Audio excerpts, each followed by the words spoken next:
എളുപ്പത്തിൽ തയ്യാറാക്കിയെടുക്കാൻ വേണ്ടി പറ്റുന്ന നല്ലൊരു സ്നാക്കിൻ്റെ റെസിപ്പിയുമായിട്ടാണ് ഇന്ന് വന്നിരിക്കുന്നത്. എല്ലാവരുടെയും വീട്ടിൽ സാധാരണഗതിയിൽ കാണുന്ന കുറച്ച് ചേരുവകൾ കൊണ്ട് വളരെ സിമ്പിളായിട്ട് നമുക്കിത് തയ്യാറാക്കിയെടുക്കാം. ആദ്യം തന്നെ ഇതിനായിട്ടുള്ള ശർക്കര പാനി തയ്യാറാക്കിയെടുക്കാം. അതിനായിട്ട് ഒരു പാനിലേക്ക് 1 കപ്പ് പൊടിച്ച ശർക്കരയാണ് ചേർത്ത് കൊടുത്തിരിക്കുന്നത്. ഗ്രാം അളവിൽ പറയുകയാണെങ്കിൽ 150 ഗ്രാം ഉണ്ട്. ഏകദേശം 1/4 കപ്പോളം വെള്ളം ഒഴിച്ച് ശർക്കര പാനിയാക്കിയെടുക്കാം. ശർക്കര പാനിയാക്കുന്നത് ഞാനിവിടെ കാണിച്ചിട്ടില്ല. ശർക്കരയൊക്കെ ഒന്ന് നന്നായിട്ട് മെൽട്ടായി ഒന്ന് പതഞ്ഞ് വന്നാൽ മാത്രം മതി. നൂൽപ്പരുവൊന്നും ആക്കേണ്ട ആവശ്യമില്ല. ഇതിപ്പോൾ പാകത്തിന് റെഡി ആയിട്ടുണ്ട്. ഇതിൻ്റെ ചൂടാറാൻ വേണ്ടിയിട്ട് മാറ്റി വയ്ക്കാം. പിന്നെ ഇതിലേക്ക് ആവശ്യമായിട്ടുള്ളത് നേന്ത്രപ്പഴമാണ്. നന്നായിട്ട് പഴുത്ത ഒരു അത്യാവശ്യം വലുപ്പമുള്ള നേന്ത്രപ്പഴമാണ് എടുത്തിരിക്കുന്നത്. ഇതിൻ്റെ ഗ്രാം നോക്കിയപ്പോൾ ഏകദേശം 250 ഗ്രാം ഉണ്ട്. അത് ഇതുപോലെ ഒന്ന് കട്ട് ചെയ്തെടുത്തിട്ടുണ്ട്. എന്നിട്ട് നമുക്ക് മിക്സറിൻ്റെ ചെറിയ ജാറിലേക്ക് ഇതിട്ട് കൊടുക്കാം. കൂടെ തന്നെ നമ്മൾ നേരത്തെ തയ്യാറാക്കി വെച്ചിരിക്കുന്ന ശർക്കരപ്പാനിയിൽ നിന്നും 1/4 കപ്പ് ശർക്കരപ്പാനി ഇതിലേക്ക് ചേർത്തിട്ടുണ്ട്. ചൂടാറിയതിന് ശേഷമാണ് ചേർത്ത് കൊടുത്തിരിക്കുന്നത്. നന്നായിട്ട് തന്നെ ഒന്ന് അരച്ചെടുത്ത് വന്നിട്ടുണ്ട്. ഈ ഒരു രീതിക്ക് അരച്ചെടുക്കാം. ചെറിയ കട്ടകളുണ്ടെങ്കിൽ കുഴപ്പമില്ല. ഇനി ഒരു പാൻ അടുപ്പിൽ വെച്ചിട്ടുണ്ട്. അതിലേക്ക് 1/4 കപ്പ് വെള്ളമാണ് ഒഴിച്ചു കൊടുത്തിരിക്കുന്നത്. എൻ്റെ ഒരു കപ്പ് എന്ന് പറയുന്നത് 250 ml ആണ്. അതിൽ 1/4 കപ്പ് വെള്ളം ഒഴിച്ചിട്ടുണ്ട്. കൂടെ തന്നെ 2 ടേബിൾ സ്പൂൺ തേങ്ങ ചിരകിയതാണ് ചേർത്ത് കൊടുത്തിരിക്കുന്നത്. ഇനി ഇതിലേക്ക് 1/4 ടീസ്പൂൺ ചെറിയ ജീരകം കൂടെ ചേർത്ത് കൊടുക്കാം.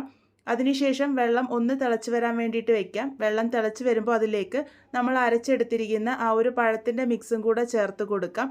എന്നിട്ട് നന്നായിട്ട് തന്നെ ഒന്ന് മിക്സ് ചെയ്തെടുക്കാം. ഇതുപോലെ നന്നായിട്ട് ഒന്ന് യോജിപ്പിച്ചെടുത്തിട്ടുണ്ട്. അതിനുശേഷം ഇതിലേക്ക് ഒരു 1/4 ടീസ്പൂൺ ഉപ്പ് ചേർത്ത് കൊടുത്തിട്ടുണ്ട്. അതും കൂടെ ചേർത്ത് ഒന്ന് മിക്സ് ചെയ്തെടുക്കാം.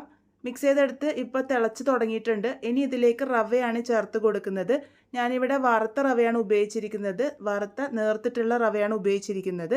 1/2 കപ്പ് എടുത്തിരുന്നു. കുറച്ചായിട്ട് ചേർത്ത് കൊടുക്കാം. നിങ്ങൾക്കിത് റവ ഉപയോഗിച്ചോ അല്ലാന്നുണ്ടെങ്കിൽ പുട്ടുപൊടി ഉപയോഗിച്ചോ തയ്യാറാക്കി എടുക്കാവുന്നതാണ്. നല്ല ഫൈനായിട്ടുള്ള അരിപ്പൊടിക്ക് പകരം പുട്ടുപൊടി ഉപയോഗിക്കുകയാണെങ്കിൽ ഒന്നും കൂടെ രുചി കൂടും. അല്ലാന്നുണ്ടെങ്കിൽ ഇതുപോലെ റവയിൽ ഉണ്ടാക്കിയെടുക്കാവുന്നതാണ്.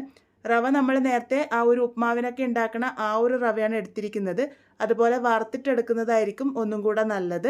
അപ്പോൾ ഇതുപോലെ ഞാൻ കുറേശ്ശെയായി ചേർത്ത് കൊടുത്ത് നല്ല പോലെ തന്നെ മിക്സ് ചെയ്തെടുക്കുന്നുണ്ട്.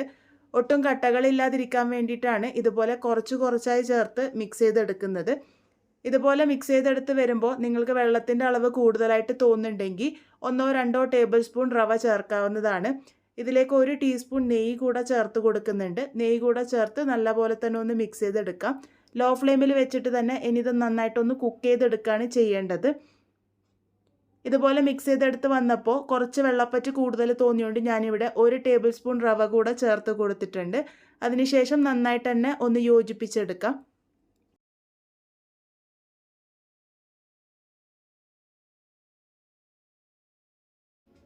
ഇതിപ്പോൾ നോക്കൂ, നന്നായിട്ട് യോജിച്ച് വന്ന് ഒരു കൂട്ടിൻ്റെ പരുവത്തിലേക്കായിട്ട് വന്നിട്ടുണ്ട്.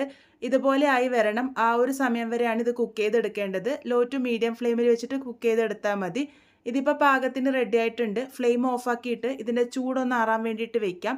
ആ ഒരു സമയത്ത് ഇതുപോലെ ഒന്ന് കുഴച്ചെടുക്കുകയാണെങ്കിൽ കൂട്ട് നല്ല സോഫ്റ്റായിട്ട് കിട്ടാൻ വേണ്ടിയിട്ട് സഹായിക്കും. ഇപ്പോൾ കൂട്ടിൻ്റെ ചൂടൊക്കെ നല്ലപോലെ ആറി വന്നിട്ടുണ്ട്. ചൂട് നല്ലപോലെ ആറി വന്നതിന് ശേഷം നമുക്കിത് ഷേപ്പ് ചെയ്തെടുക്കാം. കയ്യിലൊരല്പം നെയ്യാക്കിയതിന് ശേഷം ഇതുപോലെ ഒന്ന് ഉരുട്ടിയെടുത്ത് ഒന്ന് ചെറുതായിട്ട് പ്രസ് ചെയ്തെടുക്കുകയാണ് ചെയ്യുന്നത്. ഈ ഒരു രീതിക്ക് തന്നെ ഷേപ്പ് ചെയ്തെടുക്കണമെന്നില്ല. നിങ്ങൾക്ക് ചെറിയ ഉരുളകളാക്കിയിട്ട് വേണമെങ്കിലും എടുക്കാവുന്നതാണ്. ഞാൻ ഈ ഒരു രീതിക്കാണ് ഷേപ്പ് ചെയ്തെടുത്തിരിക്കുന്നത്. ഇതേപോലെ തന്നെ ബാക്കിയുള്ളതൊക്കെ റെഡിയാക്കി എടുത്തിട്ടുണ്ട്. ഇനി ഇതൊന്ന് സ്റ്റീം ചെയ്തെടുക്കാനാണ് പോകുന്നത്. ഏത് പാത്രത്തിലാണോ ആവി കയറ്റി എടുക്കാൻ വേണ്ടി പോകുന്നത് ആ ഒരു പാത്രം നല്ല പോലെ തന്നെ ഒന്ന് നെയ്യ് തടവി എടുക്കുന്നുണ്ട്. അതിനുശേഷം ഈ ഒരു പാത്രത്തിലേക്ക് നമുക്കിത് നിരത്തി വെച്ച് കൊടുക്കാം. ഇത് ഓൾറെഡി വെന്തതല്ലേ, എന്തിനാ സ്റ്റീം ചെയ്യുന്നതെന്ന് ചോദിച്ചു കഴിഞ്ഞാൽ ഇത് നന്നായിട്ട് സെറ്റായി കിട്ടാൻ വേണ്ടിയിട്ടാണ്. സ്റ്റീമർ നേരത്തെ വെള്ളം ഒഴിച്ച് ആവി വരാൻ വേണ്ടി വെച്ചിരുന്നു. വെള്ളം നല്ലപോലെ തിളച്ച് വന്നതിന് ശേഷം ഈ ഒരു പാത്രം ഇതിലേക്ക് ഇറക്കി വെച്ച് കൊടുക്കാം. അതിനുശേഷം ഹൈ ഫ്ലെയിമിൽ വെച്ച് 5 മിനിറ്റ് നേരത്തേക്ക് നല്ല പോലെ തന്നെ ഒന്ന് ആവി കയറ്റിയെടുക്കാം. ഇപ്പോൾ ഇതാ ഏകദേശം 5 മിനിറ്റോളം നന്നായിട്ട് തന്നെ ഒന്ന് ആവി കയറ്റി എടുത്തിട്ടുണ്ട്. നേരത്തെ കണ്ടതിൽ നിന്നും കുറച്ചും കൂടെ ഒന്ന് വികസിച്ച് വന്നതായിട്ട് കാണുമ്പോൾ മനസ്സിലാകുന്നുണ്ടാകും. ഇതിൻ്റെ ചൂടാറാൻ വേണ്ടിയിട്ട് മാറ്റി വയ്ക്കാം. ഇനി ഇവിടെ ഒരു പാനിലേക്ക് 1/2 ടീസ്പൂണോളം നെയ്യ് ഒഴിച്ച് കൊടുത്തിട്ടുണ്ട്. നെയ്യ് ഒന്ന് ചൂടായി വരുമ്പോൾ 1/2 കപ്പ് തേങ്ങ ചിരകിയത് ചേർത്ത് കൊടുക്കാം. ലോ ഫ്ലെയിമിൽ വെച്ച് ഇത് നന്നായിട്ടൊന്ന് വറുത്തെടുക്കണം. കളറൊന്നും മാറേണ്ട ആവശ്യമില്ല. തേങ്ങയുടെ വെള്ളപ്പറ്റൊക്കെ ഒന്ന് മാറി വന്നാൽ മാത്രം മതി. ഇതിൻ്റെ കൂടെ തന്നെ ഞാനിവിടെ 2 ടേബിൾ സ്പൂണോളം വെളുത്ത എള്ളും കൂടെ ചേർത്ത് കൊടുക്കുന്നുണ്ട്. ഓപ്ഷനിലാണ്, കയ്യിലുണ്ടെങ്കിൽ എന്തായാലും ചേർത്ത് കൊടുത്തോളൂ. വെളുത്ത എള്ള് ഇല്ലാന്നുണ്ടെങ്കിൽ കറുത്ത എള്ള് വേണമെങ്കിലും ചേർക്കാവുന്നതാണ്. നമ്മൾ ഇതുപോലത്തെ പലഹാരങ്ങളൊക്കെ ഉണ്ടാക്കുമ്പോൾ എള്ള് ചേർക്കുകയാണെങ്കിൽ അത് കുട്ടികൾ കഴിക്കുമ്പോൾ അതിൻ്റെ ഗുണങ്ങളും കൂടെ കിട്ടിക്കോളും. അപ്പോൾ എല്ലാം കൂടെ ഞാനിപ്പോൾ ഇവിടെ നന്നായിട്ടൊന്ന് വറുത്തെടുത്തിട്ടുണ്ട്. ആ ഒരു എള്ളൊക്കെ ഒന്ന് ചെറുതായിട്ട് പൊട്ടി വരും. അതുപോലെ തന്നെ തേങ്ങയുടെ കളറൊന്നും മാറേണ്ട ആവശ്യമില്ല. ഈ ഒരു പാകത്തിനായി വരുമ്പോൾ നമ്മൾ നേരത്തെ തയ്യാറാക്കി വെച്ചിരിക്കുന്ന ശർക്കരപ്പാനി മുഴുവനായിട്ടും തന്നെ ചേർത്ത് കൊടുക്കാം. ഇതിൽ നിന്നും ഒരു 1/4 കപ്പ് എടുത്തിട്ടാണ് നേരത്തെ പഴം അരക്കുമ്പോൾ ചേർത്തത്. ബാക്കിയുള്ളത് മുഴുവനായിട്ടും തന്നെ ഇവിടെ ഒഴിച്ചു കൊടുത്തിട്ടുണ്ട്. അതിനുശേഷം ഇത് നന്നായിട്ട് തന്നെ ഒന്ന് മിക്സ് ചെയ്തെടുക്കാം. ഇതുപോലെ മിക്സ് ചെയ്തെടുത്തതിന് ശേഷം ഇതിലേക്ക് നമ്മൾ തയ്യാറാക്കി വെച്ചിരിക്കുന്ന ആ ഒരു പഴത്തിൻ്റെ ആ ഒരു കൂട്ടും കൂടി ഇട്ട് കൊടുക്കാം. നല്ല സോഫ്റ്റ് ആയിട്ടാണ് ഇരിക്കുന്നത്, നിങ്ങൾക്ക് കാണുമ്പോൾ തന്നെ മനസ്സിലാകുന്നുണ്ടാകും. ഒട്ടും തന്നെ പറ്റിപ്പിടിക്കൊന്നുമില്ല, മുഴുവനായിട്ടും തന്നെ ഇട്ട് കൊടുത്തിട്ടുണ്ട്. അതിനുശേഷം ഇത് നന്നായിട്ട് തന്നെ ഒന്ന് യോജിപ്പിച്ചെടുക്കാം.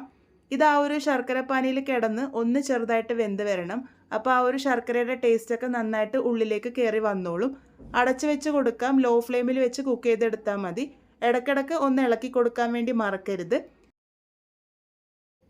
ചെറു തീയിൽ വെച്ചിട്ട് വേണം ഇത് ചെയ്തെടുക്കാൻ വേണ്ടിയിട്ട്. അപ്പോഴാണ് ആ ഒരു ശർക്കരപ്പാനിയിൽ ഇത് നന്നായിട്ട് ആ ഒരു വരട്ടിയെടുക്കാൻ വേണ്ടി പറ്റുന്നത്. ഇതുപോലെ ഒന്ന് മിക്സ് ചെയ്തെടുത്തതിന് ശേഷം വീണ്ടും അടച്ചു വെച്ച് കൊടുത്തിട്ടുണ്ട്. ആ ഒരു വെള്ളമൊക്കെ നന്നായിട്ട് വറ്റി ഇതിലേക്ക് കവറായിട്ട് വരണം. ആ ഒരു സമയം വരെയാണ് ഇത് കുക്ക് ചെയ്തെടുക്കുന്നത്. ഇപ്പോൾ നോക്കൂ, വെള്ളമൊക്കെ അത്യാവശ്യം നന്നായിട്ട് തന്നെ വറ്റി വന്നിട്ടുണ്ട്. നല്ല പോലെ തന്നെ കോട്ടായിട്ട് കിട്ടിയിട്ടുണ്ട്. ഈ ഒരു പാകത്തിനാകുന്നത് വരെ മാത്രം കുക്ക് ചെയ്തെടുത്താൽ മതി. ഏകദേശം 5 മിനിറ്റാണ് ഇത് ആവാൻ വേണ്ടിയിട്ട് എടുത്തിരിക്കുന്നത്. ഇതിലേക്ക് ഏറ്റവും അവസാനമായിട്ട് 1/4 ടീസ്പൂൺ ഏലക്ക പൊടി കൂടെ ചേർത്ത് കൊടുത്തിട്ടുണ്ട്. നല്ലൊരു ഫ്ലേവറിനായിട്ടാണ്. ഏലക്കപ്പൊടിയുടെ രുചി ഇഷ്ടമല്ല എന്നുണ്ടെങ്കിൽ ഒഴിവാക്കിയാലും കുഴപ്പമില്ല. എല്ലാം കൂടെ നന്നായിട്ട് ഒന്ന് മിക്സ് ചെയ്തെടുക്കാം. ഇതിപ്പോൾ നോക്കൂ, പാകത്തിന് റെഡിയായി വന്നിട്ടുണ്ട്. നമുക്കിപ്പോൾ ഫ്ലെയിം ഓഫ് ചെയ്യാം. വളരെ ടേസ്റ്റി ആയിട്ടുള്ള പഴവും റവയും ഉപയോഗിച്ചുള്ള നമ്മളുടെ പലഹാരം ഇവിടെ റെഡി ആയിട്ടുണ്ട്. വൈകുന്നേരം ചായയുടെ കൂടെ ആയാലും അല്ലാന്നുണ്ടെങ്കിൽ ഗസ്റ്റൊക്കെ വരുമ്പോൾ ഡെസേർട്ടായിട്ടും സെർവ് ചെയ്യാൻ വേണ്ടി പറ്റുന്ന നല്ലൊരു പലഹാരമാണ്. എല്ലാവരുടെ വീട്ടിൽ സാധാരണഗതിയിൽ കാണുന്ന കുറച്ച് ചേരുവകൾ കൊണ്ടാണ് തയ്യാറാക്കിയിരിക്കുന്നത്. നല്ല സോഫ്റ്റ് ആയിട്ടാണ് ഇരിക്കുന്നത്. എന്തായാലും ട്രൈ ചെയ്ത് നോക്കൂ.